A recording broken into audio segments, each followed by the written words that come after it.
Hoje o nosso assunto são os tiques e a síndrome de Tourette. Eu sou Daniel Rufato, sou psiquiatra da infância e adolescência e nós vamos debater um pouco sobre esse assunto. Vamos começar o nosso papo sobre os tiques.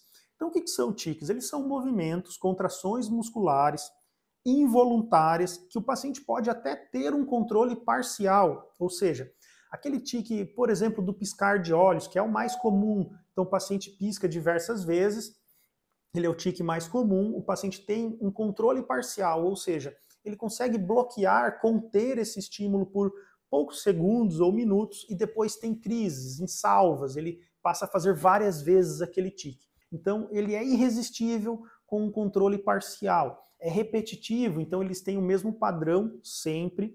Alguns pacientes têm sintomas premonitórios, isso é muito importante, porque você consegue diferenciar o tique de outros movimentos, então o paciente percebe, dá uma sensação que vem o tique, ele sabe que tem um tique. Às vezes o paciente compara com uma coceira que você precisa coçar, então é uma sensação desagradável em que o paciente não resiste e precisa fazer aquele tique. Essa característica de ser incontrolável, irresistível, já nos faz pensar que esse paciente precisa de um certo acolhimento e não adianta ficar pedindo para ele parar de fazer aquilo, porque ele vai conseguir conter só por algum tempo e logo volta a fazer aquele tique. Então não adianta ficar brigando com a criança, fazendo com que ela tente parar, porque é irresistível.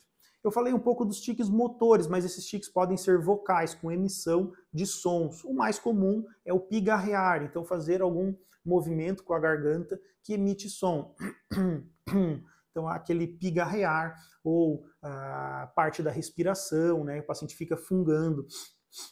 Ou emissão de sons mais complexos, uma muscitação, o paciente fica cantando, fala realmente partes de música, e aí vai do mais complexo. Mas ainda falando dos tiques, eles podem ter um curso temporário, breve, ou eles podem ter um curso crônico. Então esses tiques que duram vários meses a anos, ele é um tique crônico, né? Simples, complexo, temporário ou crônico. Veja, são várias características que os tiques podem apresentar. E aí, esses pacientes que apresentam tiques motores, tiques vocais, por mais de um ano, nós caracterizamos como síndrome de Tourette. Ela precisa acontecer antes dos 18 anos, senão não é síndrome de Tourette, e costuma iniciar após 5, 6 anos de idade.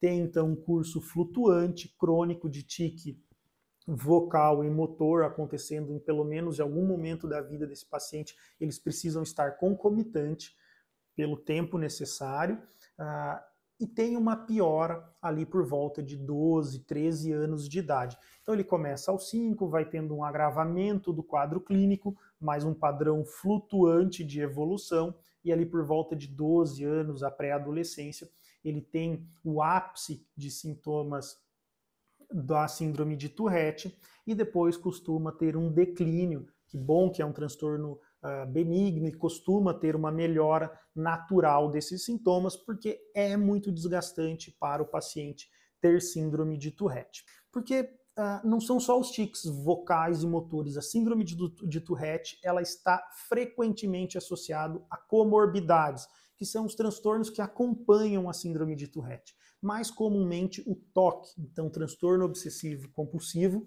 o TDAH, o transtorno do déficit de atenção e hiperatividade, e também, em muitos casos, o transtorno opositor desafiador. Esses transtornos são muito comuns na infância e na adolescência, são transtornos do neurodesenvolvimento, o TDAH no caso, e acompanham esse quadro de síndrome de Tourette.